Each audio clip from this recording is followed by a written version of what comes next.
नमस्कार मैत्रिणींनो, शुभांगी रेसिपीजमध्ये आपले सर्वांचे स्वागत। आज आपण बनवणार आहे स्वीट कॉर्नचा पराठा। सध्या मार्केटमध्ये स्वीट कॉर्न उपलब्ध आहे, तर आज आपण त्यापासून पराठा बनवणार आहे। त्यासाठी एक मी मक्याचा कणूस घेतला आहे, त्याचे आपण दाणे काढून घेऊ। चाकूच्या सहाय्याने याचे दाणे काढून घेऊ शकता। अशा पद्धतीने मी याचे दाणे काढून घेतले आहेत। अशा पद्धतीने दाणे काढून घेऊ। सुरुवातीला आपण कणिक मळून घेऊ। त्यासाठी मी 1.5 वाटी कणिक घेतली आहे। त्यामध्ये पाव चम्मच आपल्याला लाल मिरच पावडर घालायची आहे, अर्धा चम्मच हळद, अर्धा चम्मच यामध्ये आपण जिरं पूड घालून घेऊ, अर्धा चम्मच मी धनिया पावडर घातली आहे। चवीनुसार यामध्ये मीठ घालून घ्यायचं आहे।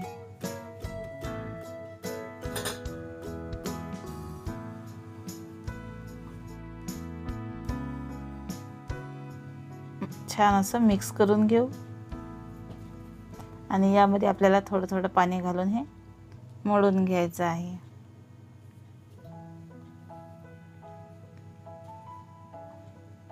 थोडं थोडं पाणी घालून हा गोळा तयार करून घेऊ।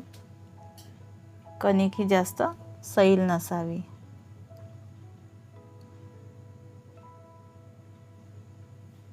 थोडासा घट्टसरच आपण हा गोळा भिजवून घेऊ।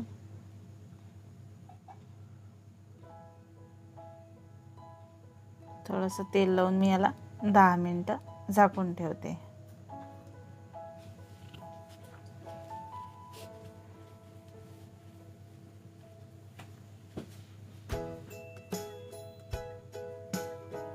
दहा मिनिटासाठी आपण झाकण ठेवू।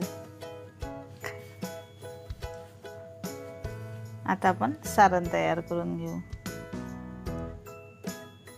स्वीट कॉर्नचे दाणे हे थोडेसे आपल्याला भाजून घ्यायचे आहे।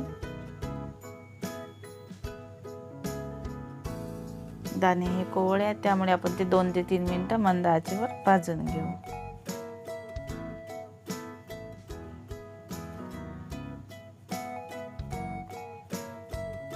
अर्धा इंच मी आले घेतले आहे, 4 ते 5 लसणाच्या पाकळ्या, 1 हिरवी मिरची, यामध्ये अर्धा चम्मच जिरं घातले आहे। हे आपण मिक्सरमधून फिरवून घेऊ।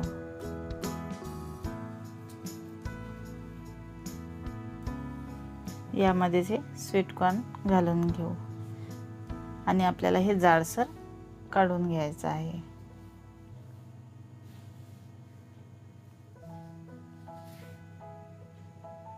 अशा पद्धतीने आपल्याला हे सारण तयार करून घ्यायचं आहे।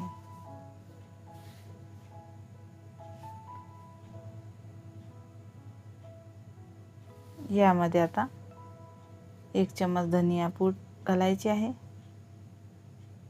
अर्धा चम्मच मी चाट मसाला घातला आहे, अर्धा चम्मच हळद, चवीनुसार मीठ घालून घेऊ आणि पाव चम्मच मी यामध्ये लाल मिर्च पावडर घातला आहे।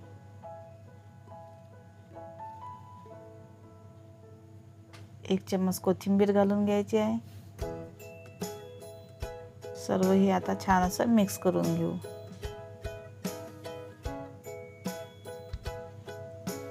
यामध्ये लिंबूचा रस घालून घेऊ। पुन्हा हे छान असं मिक्स करून घेऊ। आपले हे सारण तयार झाले आहे। पुन्हा ही कणिक आता छान अशी आपण मळून घेऊ।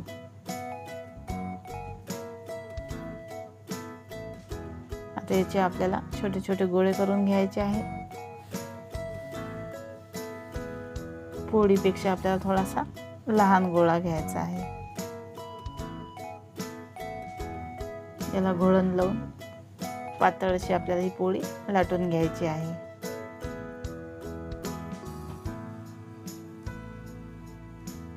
हे पहा, पातळ अशी आपल्याला ही पोळी लाटायची आहे।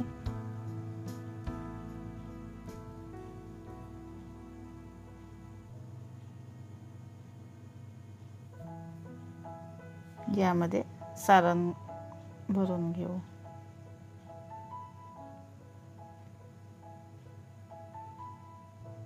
साधारणतः 2 ते 2.5 चम्मच मी सारण घेतले आहे.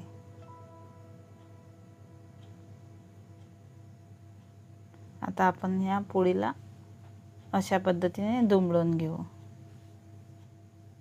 याला थोडासा पाण्याचा हात लावून घेऊ. दुसऱ्या बाजूने सुद्धा अशा पद्धतीने दुमडून घेऊ.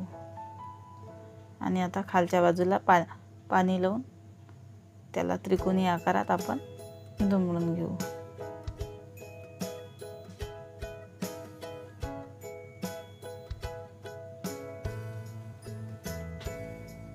हातावरच मी थोडासा दाब देऊन तो बंद करून घेत आहे. छान असा आपला हा त्रिकोणी पराठा तयार झाला आहे. आता तवा गरम करून घ्यायचा आहे.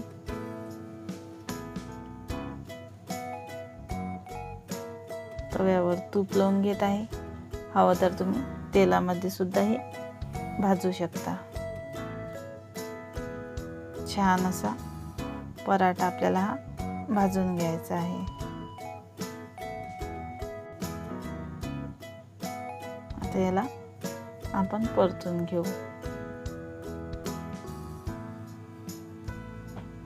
पुन्हा त्याला थोडंसं तूप लावून छान असा खुसखुशीत होईपर्यंत आपल्याला तो शेकून घ्यायचा आहे.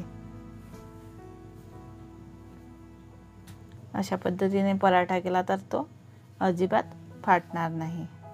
छान असा आपला हा स्वीटकॉर्नचा पराठा तयार झाला आहे. हवं तर तुम्ही टोमॅटो सॉस किंवा लोणच्यासोबत हा पराठा खाऊ शकता.